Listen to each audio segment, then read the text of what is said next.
साल 2025 में अगर हम कुछ बातों को ध्यान रखें और भवश्याम की आराधना करें तो भवश्याम की दया दृष्टि हम पर बन जाएगी। श्याम भक्तों, साल 2024 जाने वाला है और साल 2025 आने वाला है। तो साल 2025 में हम ऐसा क्या काम करें जिससे बाबा श्याम की कृपा बन जाए, बाबा श्याम का आशीर्वाद बन जाए।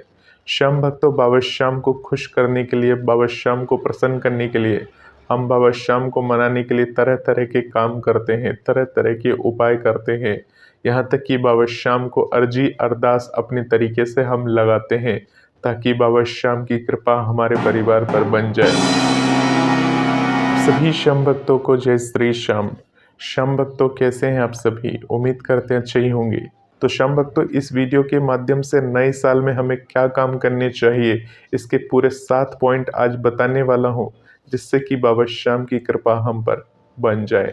तो श्याम भक्तों, अगर आप बाबा श्याम की पूजा नियमित होकर नहीं करते हैं, यानी अगर आपका कोई समय नहीं है कि आप कभी भी भगवान की पूजा पाठ कर लेते हैं, कभी भी भगवान की आराधना कर लेते हैं, तो नए साल में आपको प्रण लेना चाहिए, यानी साल के प्रथम दिन से ही आपको ये प्रण ले लेना चाहिए कि बाबा श्याम की पूजा आप नियमित रूप से करेंगे। नियमित रूप का मतलब ये होता है कि आपका पूजा करने का एक फिक्स टाइम होना चाहिए। मान लीजिए अगर आप बाबा श्याम की 2 समय की पूजा करते हैं, यानी कि सुबह की पूजा करते हैं और संध्या की पूजा करते हैं, तो उसका एक निश्चित समय आपको पता होना चाहिए। उस निश्चित समय में आपको भगवान की पूजा कर लेनी चाहिए। खाटू श्याम मंदिर में तो बाबा श्याम की वैसे 5 समय की पूजा अर्चना होती है, परंतु एक सांसारिक जीवन में इतना सब कुछ कर पाना संभव नहीं हो पाता। तो जिसके कारण से अगर आप मान लीजिए आप 2 समय की ही पूजा करते हैं बाबा की, यानी एक सुबह की पूजा करते हैं और एक संध्या की पूजा करते हैं, तो इसमें समय का ध्यान रखना बहुत ही आवश्यक है। अगर श्याम भक्तों, संध्या के समय जब सूरज अस्त हो जाता है, अस्त होने के बाद बाबा श्याम के समक्ष दीपक जलाना जरूरी होता है।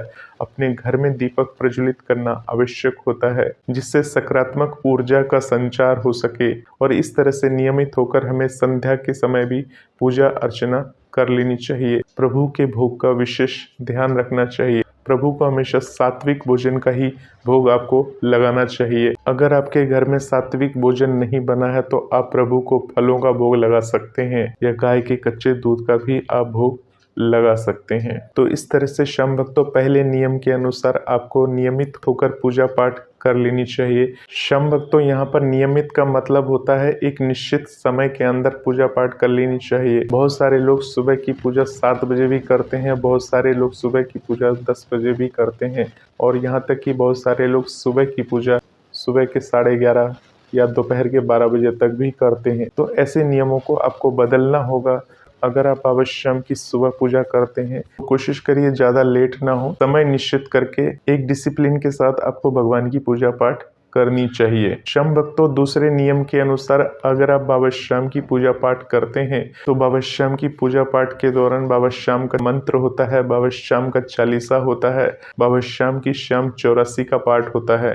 तो श्याम भक्तों, बाबा श्याम की पूजा पाठ करते समय आपको बाबा श्याम का जो मंत्र है, ओम श्री श्याम देवाय नमः, इस मंत्र का कम से कम आपको 21 बार जप जरूर करना चाहिए। अगर श्याम भक्तों आप सुबह की पूजा पाठ कर रहे हैं तो सुबह के समय 21 बार आप जप कर सकते हैं, और अगर संध्या के समय आप पूजा पाठ कर रहे हैं तो संध्या के समय में 21 बार जाप कर सकते हैं। तो श्याम भक्तों, 21 बार आप इस मंत्र का जप कर सकते हैं। बहुत सारे लोग बोलते हैं कि 21 से 22 हो जाए, 23 हो जाए। अगर श्याम भक्तों आप किसी मंत्र को ज़्यादा जप कर लेते हैं तो कोई दिक्कत की बात नहीं है, परंतु ये कोशिश करिए कि मंत्र का जप कम नहीं होना चाहिए। अगर श्याम भक्तों आप किसी दिन मंत्र का जाप करना भूल जाते हैं तो अगले दिन इस मंत्र का दुगना जप करके आप प्रभु का आशीर्वाद ले सकते हैं। परंतु श्याम भक्तों, प्रतिदिन मंत्र जप करने का अगर आपने नियम बना लिया है तो आपको ये ध्यान रखना ही होगा कि आपको हर दिन इस मंत्र का आपको जप जरूर करना चाहिए, ताकि प्रभु की पूर्ण कृपा आपको मिल सके। क्योंकि श्याम भक्तों, बाबा श्याम के मंत्रों में बहुत ही अधिक शक्ति है, बाबा श्याम के मंत्रों में बहुत ही अधिक चमत्कार है। श्याम भक्तों, बात करते हैं तीसरे नियम की। तो तीसरे नियम के अनुसार आपको हर दिन राम नाम लिखना चाहिए। अगर आप हर दिन राम नाम लिखते हैं और वो भी 108 बार लिखते हैं तो ऐसा माना जाता है संकट मोचन हनुमान का आशीर्वाद आपके ऊपर बना रहता है। अब श्याम भक्तों ये आप लिखेंगे कैसे, तो इसके लिए आपको एक हिंदी की कॉपी लानी है और हिंदी की कॉपी में कम से कम 108 बार आपको राम नाम हर रोज लिखना है, वो भी 108 बार बिना भूले। यानी कि ऐसा नहीं कि एक दिन हमने राम लिख लिया, 2 दिन हम भूल गए, 3 दिन भूल गए, तो ऐसा नहीं करना है। जिस प्रकार से हम नए साल में एक डायरी बनाते हैं और डायरी में जिस प्रकार से हम जीवन परिचय लिखते हैं, तो उस जीवन परिचय को छोड़कर अगर आप राम नाम लिखते हैं हर रोज कॉपी में, तो वो आपके जीवन का सबसे अनमोल खजाना होगा और साक्षात बालाजी का आशीर्वाद आपके पूरे परिवार पर बना रहेगा। श्याम भक्तों ये सब सुनने में आपको मुश्किल लग रहा होगा, परंतु ये बिल्कुल मुश्किल नहीं है। अगर आप एक दिन ये कोशिश करके लिखने की कोशिश करेंगे तो आप खुद देखेंगे कि आपको कितनी मानसिक शांति मिलने वाली है। तो श्याम भक्तों ये जो राम नाम होगा ये आप कब लिखेंगे, जब आप सुबह की पूजा पाठ करेंगे तो उस समय में हनुमान चालीसा का पाठ करते हुए, हनुमान चालीसा का पाठ अगर आपको याद है तो हनुमान चालीसा का पाठ करते हुए उस राम नाम को एक हिंदी की कॉपी में लिखेंगे। श्याम भक्तों ठीक इसी तरह भगवान श्री कृष्ण को प्रसन्न करने के लिए आपको राधा नाम भी हर रोज लिखना चाहिए। यानी श्याम भक्तों राधा नाम भी आपको 108 बार आपको लिखना चाहिए भगवान श्री कृष्ण को प्रसन्न करने के लिए। तो श्याम भक्तों ये राधा नाम आप कब लिखेंगे, ये आप संध्या के समय में लिखेंगे, क्योंकि श्याम भक्तों इतना सब कुछ आप एक साथ एक ही घड़ी में नहीं कर सकते। इसलिए श्याम भक्तों ये आपको तय कर लेना है कि किस समय में आपको कौन सा नाम लिखना है। ऐसा माना जाता है श्याम भक्तों अगर आप राधा नाम लिखते हैं तो भगवान श्री कृष्ण अति प्रसन्न होते हैं और आपको अपना आशीर्वाद देते हैं। तो श्याम भक्तों तीसरे नियम में आपने बालाजी को किस प्रकार से प्रसन्न करेंगे उसका नियम आपने सुना, और चौथे नियम में भगवान श्री कृष्ण को कैसे प्रसन्न करेंगे उसका नियम आपने सुना। श्याम भक्तों जिस प्रकार से आप राम जी की कॉपी हिंदी वाली बनाएंगे, ठीक उसी प्रकार से आप एक और हिंदी की कॉपी बनाएंगे जिसमें आप राधा नाम हर रोज लिखेंगे। श्याम भक्तों ये 2 अनमोल खजाने हैं जो आप अपने घर में बैठकर प्रतिदिन लिखा करेंगे और इसका ऊर्जा और इसकी शक्ति आपको खुद ब खुद एक दिन महसूस होने लगेगी। श्याम भक्तों 5वें नियम के अनुसार आप हर रोज बाबा श्याम की पूजा तो करेंगे ही करेंगे, उनका ध्यान करेंगे, उनके मंत्रों का जप करेंगे, परंतु आप कोशिश करिए कि हर एकादशी पर अपने नज़दीकी बाबा श्याम के मंदिर जाएं। यानी खाटू श्याम मंदिर आपके घर के आसपास में है तो वहां जाकर बाबा श्याम के आप दर्शन करके आएं। बाबा श्याम को अपने पिछले 10 दिनों की बातें जो हैं वो 11वें दिन जाकर ज़रूर बताएं। यानी हर एकादशी पर बाबा श्याम के दर्शन नियमित रूप से आप कर सकते हैं।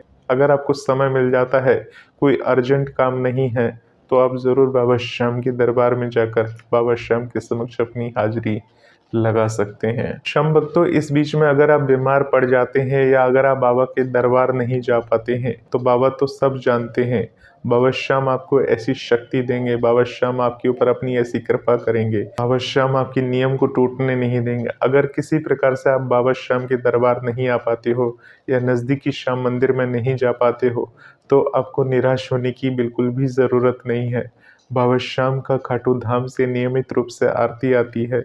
उस आरती के दर्शन करने के बाद जब आप अगली बार बाबा श्याम के दरबार जाओगे या खाटू धाम जाओ तो वहाँ बाबा श्याम को सारी बातें आप बता सकते हो, क्योंकि हर महीने में श्याम भक्तों 2 एकादशी आती है। अगर पहली एकादशी ना जा पाए, किसी कठिन परिस्थिति में आप आ गए, आप ना जा पाए, तो जब दूसरी एकादशी है उसमें जाकर अपनी बातों को आप रख सकते हैं। अगर उस एकादशी में भी आप नहीं जा पाए और आपने नियम बना रखा है कि आपको बाबा के दरबार हर बार जाना है, हर एकादशी पर जाना है, तो कहीं ना कहीं वो नियम टूट जाता है और इस प्रकार से आपको निराश होने की कोई ज़रूरत नहीं है, क्योंकि वो नियम आपने जानबूझ के नहीं तोड़ा। आप किसी न किसी परेशानी में फंस गए थे, मुसीबत में फंस गए थे। अगर इस तरह से कोई नियम टूट जाता है, विशेष कारण से कोई विशेष दिक्कत से हो जाता है, तो किसी भी प्रकार से मानसिक परेशान होने की आपको आवश्यकता नहीं है, ज़रूरत नहीं है। घर में ही बाबा श्याम विराजते हैं आपके, वहीं पर बैठकर बाबा श्याम की आराधना पूजा पाठ करके बाबा श्याम से क्षमा याचना आप कर सकते हैं। श्याम भक्तों 6वें नियम के अनुसार जब आप बाबा श्याम के मंदिर जाएंगे तो कोशिश करिए आप बाबा श्याम के लिए घर से बना हुआ भोग ही बनाकर लेकर जाएं। आप बाबा श्याम का पसंदीदा जो भोग है वो घर में आप बना सकते हैं और उसमें एक तुलसी का पत्ता डालकर बाबा श्याम को अर्पण कर सकते हैं, बालाजी महाराज को अर्पण कर सकते हैं। और जो भी मंदिर में देवी देवता विराजमान होते हैं उन सभी को घर का बना हुआ भोगी आपको अर्पण करना चाहिए, जिससे भगवान की विशेष कृपा बन जाती है। श्याम भक्तों, ये ठीक उसी प्रकार से होता है। मान लीजिए हम अपने घर से बना हुआ कोई खाना अपने किसी प्रियजन के लिए लेकर जाते हैं। जब वो उस खाने को खोलता है, टिफिन को खोलता है, बड़े ही स्वाद से खाता है। इसी प्रकार से जब आप बाबा श्याम के लिए अपने घर से बना हुआ भोग लेकर जाते हैं तो बाबा श्याम आपकी उस भोग को बहुत ही प्रेम पूर्वक स्वीकार करते हैं। श्याम भक्तों, बात करते हैं 7वें नियम की। अगर हो सके तो बाबा श्याम के दरबार, यानी जो बाबा श्याम का दरबार राजस्थान में स्थित है, यानी कि खाटू धाम, कोशिश करके साल में कम से कम एक बार तो आप जा ही सकते हैं। अगर श्याम भक्तों साल में 2 बार जाने का आपको मौका मिल रहा है तो 2 बार भी जा सकते हो, कितनी बार भी जा सकते हो। परंतु कोशिश करिए, अगर आपको मौका नहीं मिल पा रहा है तो किसी भी तरह से शेड्यूल तैयार करके साल में कम से कम एक बार बाबा के दर्शन जरूर करके आएं। और आपके साथ जो भी घटना घटित हो रही है वो बाबा श्याम को जाकर जरूर बताएं। कहते हैं श्याम भक्तों, जो खाटू धाम में जाकर बाबा श्याम को अपनी बातें बताता है, अपनी परेशानी बाबा के समक्ष रखता है, बाबा श्याम उसके दुखों को दूर कर देते हैं और अपना आशीर्वाद और कृपा बनाए रखते हैं। श्याम भक्तों, बाबा श्याम का ये आशीर्वाद नजर नहीं आता, बाबा श्याम की कृपा नजर नहीं आती, परंतु ये जीवन में महसूस जरूर होता है अगर सच्चे भाव के साथ, सच्चे मन के साथ बाबा श्याम के समक्ष जाकर आप हाजिरी लगाते हैं। इसके अलावा श्याम भक्तों, नए साल में आपको हर रोज सूर्य भगवान को अर्घ देना चाहिए। अपने घर में एक तुलसी का पौधा जरूर रखना चाहिए और तुलसी माता के समक्ष एक दिया जरूर जलाना चाहिए। इसके अलावा श्याम भक्तों, नियम तो बहुत सारे हैं। जो भी बातें मैंने इस वीडियो के अंदर बताई है, अगर आप उन नियमों को ध्यान में रखकर भगवान की पूजा पाठ करते हैं, भगवान को प्रसन्न करते हैं, तो भगवान का आशीर्वाद बना रहता है। अब श्याम भक्तों, इन नियमों को करना है या नहीं करना है ये सब आपके ऊपर निर्भर करता है। किसी भी चीज के लिए आप बाउंड नहीं है। जो भी नियम मैंने आपको बताए हैं बहुत ही सरल नियम है कि राधा नाम को 108 बार लिखना है, राम नाम 108 बार लिखना है, तो बहुत समय लगेगा। ये सुनने में बहुत बड़ी बात लगती है, परंतु उतनी बड़ी बात है नहीं। अगर आप एक बार करके देखेंगे तो आपको अच्छा लगेगा, क्योंकि श्याम भक्तों ये जिंदगी अनमोल है।